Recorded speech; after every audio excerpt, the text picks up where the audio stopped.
managing editor of Motor Age. And today we are talking with Brian Canning, who is our management contributor for the magazine. So hello, and hope all is well, Brian. Things were good. Very nice to get with you today, and I am happy because this is the first actually face-to-face we're meeting. We've talked to each other for a lot of years, but we're meeting actually visually today, so that's good. That's right. So we're hoping to continue these discussions going forward, but I think for everyone today, they'll really enjoy the first topic that we're going to cover. Brian recently wrote some pieces on selling, service, and maintenance, so we're going to dive into that topic a little bit today. So Brian, as we get started, service and maintenance can be a fickle sell for today's shops. Can you just start us off by giving a couple of tips that a service advisor or a service writer could use when they're talking with their customers about buying service? Sure. I think selling service and service is tough because it's not something that's broke. It's not something that's obvious that's broke. And really, in any selling situation, the most important thing for a salesperson is confidence.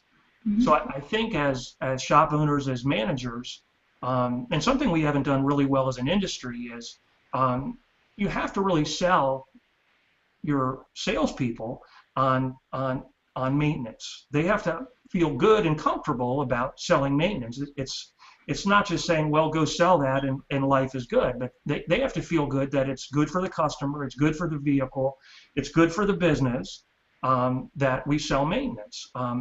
We tend to sell based on our customers or our perceived assumption of what the condition of the customer's wallet is, and we end up feeling guilty because it's going to cost him $237 to get his transmission flushed and a power steering flush. But the bigger issue is that it's going to cost him a little bit of money to maintain the vehicle, but it's going to last him 200,000, 300,000 miles, and it'll be safe and reliable for that period of time. If you can have your service advisor, your salespeople really believing in that, and that's really a leadership function. It's not just throwing them at the counter and them feeling good about selling. They have to really be bought in and understand that side of it. And I think if you take the time to sell to your salespeople the importance of maintenance, I think it becomes a much easier sale. They become much more confident in interacting with their customers. If you feel in your heart that this customer needs this, it's good for them, it's good for their car, you're going to be much more confident in making that approach. If you don't feel good about it, you're going to be hemming and hawing and stuttering, and you're not going to sell very effectively. Sorry I went on a little bit there, but that's, to me, an important point. It's a leadership function as much as it is a training function. No, but that's absolutely right. You can't teach if you aren't bought into it, then how do you expect your employees to buy into it? I mean, you're going to teach them something, they have to believe that it's coming at them from, you're sincere about it and something that you want them to do. Correct. And it's so much easier selling something you believe in rather than I'm going to get fired if I don't do this. It's much better if we take the time as managers and owners to just make them feel good about what they're doing and how important it is to their customer. Absolutely. So before you talk to your service advisor, or before you get your service advisors, your service writers to talk to your customers, they need to be prepared and trained. What can you as an owner make sure that everyone in the shop is on board and selling service? You have to buy into it yourself, but then what can you do to continue to convey that message to your advisors and writers? Well, I don't think that you take it for granted. I think that it's a learning process, and I think it's when things are not quite as they need to be, you take the time to show them a better way. But just as importantly, and we're really, really poor at this as an industry, is celebrate the success. He sells his first brake job. He sells his first, four-wheel alignment. Make it something that he feels good about. It's the same as your little kids. They learn when mommy smiles or daddy smiles. If we as owners and we as managers are reinforcing that good behavior, any young salesperson is gonna be marginally successful. But if you take the time on the front end to, to show them, what you see as a process and get them comfortable with that. And then on the back end, either guiding them in a better direction when they haven't been successful, but also when they trip over themselves and did something exactly right and that customer's happy, we made the sale, reinforce that and make them feel good about that. Because if you're not reinforcing, they don't know what's good. They don't know what success looks like, and they just kind of stumble through the day. And it's a pretty miserable existence if nobody ever tells you you did anything good. And selling can be tough. But if it's, again, something you believe in, we talked in the previous question, and it's something that, hey, my boss told me I did a great job, I think it says to the young sales guy and the old sales guy that I'm doing something right. And that to me is very important. Absolutely. Positive reinforcement. So one of the previous articles that you wrote, you've written about this topic twice now, once coming up in our August issue and then previously and one that focused more on some AC service. Can you talk a little bit about why it's important to plan ahead and think of services to be performed before you're in the middle of that particular season, whether it's thinking about AC earlier in the year, starting in another couple of months to think about winter service, exactly. Things like I think that selling, say, in July, like today, it's 95 degrees in Washington, D.C. Selling air conditioning is pretty easy, but unfortunately, you can't sell all that will come in your door. You're not going to be in a position. So just from several perspectives, our tendency as an industry is, okay, it's starting to get cold. I'm not going to talk about air conditioning anymore. I'm not going to even mention it until next spring. And then I'm going to think about other things. But we do this in an environment where we're not generating enough billable hours per week. We're crying. We don't have enough customers. We don't have enough business. The point is that those systems are there. Those systems need maintenance all the time. And waiting for it to be 95 degrees or waiting for it to be 10 below zero, you're missing on sales opportunities all the time. Besides that, you're not really servicing your customers' cars the way you should be. I'm a little bit fired up on the point that we don't do a good job of inspecting vehicles. And again, get into the cold weather and air conditioning falls off our inspection sheet. We're not looking, and things. A lot of those items wear out. They in the case of air conditioning, a lot of times they wear out from lack of use. They kind of sit there not being used, not circulating, and especially when they get older, they tend to deteriorate a lot quicker. These are sales that we need to be, or opportunities we need to be looking at all the time. And again, not from the perspective of making the sale. I always want to look at it from the perspective of servicing our customers the way we need to be.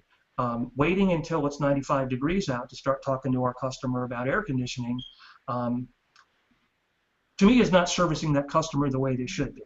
It's more, getting in that repair mentality, waiting for that compressor to go. But if you're doing the service constantly, you'll occasionally get that repair. But more importantly, you're going to service that customer with maintenance, and you're going to keep the car safe and reliable, anticipating, hey, it's going to be hot in 2 or 3 months. It's going to be cold in 6 months. You're supporting the customer, you're supporting the technician, and you're supporting the business by constantly looking at all the systems and subsystems on a vehicle, and addressing those, making recommendation to those all the time. Well, even if they can't, let's say, in March, February, you start talking about, oh, we did an inspection on your vehicle, the AC, we can see where some AC work's going to be needed. Even if they can't do it within the next couple of weeks, at least you've planted the seed so that in April they can come back to you and say, hey, you talked about this, I have the money now, let's do it. Exactly. And again, your customer appreciates that. A customer's not going to buy everything you say every time you come in and you talk to them. But I think they feel good knowing that Shannon told me about that compressor, that it was going. So then in the middle of July, when it goes, she's not surprised and shocked when I come up and say, hey, we've got a problem here. We're the professionals, and we need to be just like your doctor. We need to be saying we have some issues here. We need you to monitor this, beware of this, service this. You made that exact point there, that it's not just waiting for it to break. It's really anticipating that there's something that's beginning to go wrong. Make that customer aware, and they know that you're doing your job to take care of their car. That's right.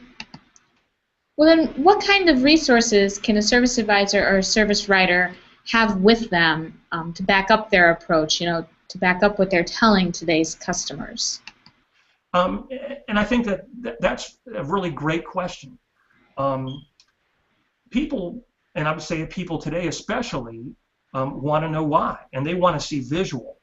The easy answer is, in a lot of the maintenance, like say like the oil services, a lot of the flush companies have these little test strips, little teeny thing. They also have these little like test tubes, and you can show them the normal transmission fluid, and you show them that really bad one.